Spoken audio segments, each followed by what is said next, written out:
Selamat datang di Nagita Dakuna Channel edisi kesehatan. Kali ini kita akan membahas tentang ADHD.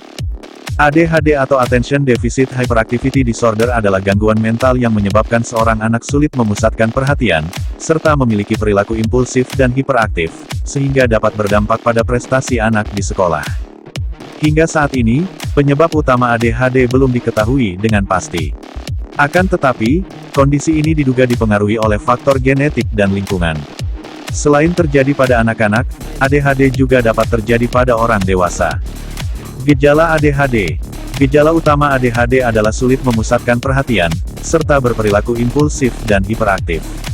Penderita tidak bisa diam dan selalu ingin bergerak. Orang yang memiliki ADHD juga mungkin bisa mengalami kesulitan belajar, misalnya susah membaca atau menulis. Gejala ADHD umumnya muncul pada anak-anak sebelum usia 12 tahun. Namun pada banyak kasus, gejala ADHD sudah dapat terlihat sejak anak berusia 3 tahun.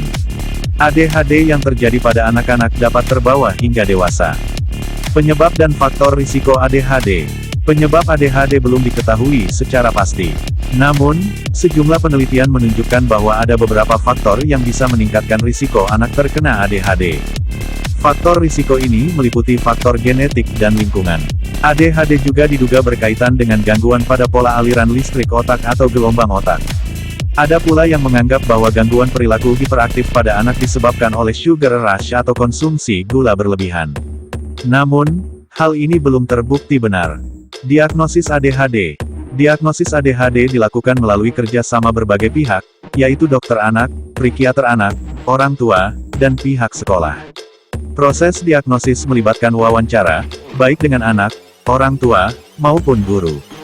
Selain itu, dokter anak juga akan melakukan pemeriksaan fisik dan penunjang untuk mencari penyebab lain yang dapat menimbulkan gejala yang mirip dengan ADHD. Langkah penanganan ADHD. Penanganan ADHD dapat berupa pemberian obat-obatan dan psikoterapi. Selain penderita, orang tua, keluarga, pengasuh, dan guru di sekolah juga perlu mendapatkan bimbingan untuk menghadapi anak dengan ADHD.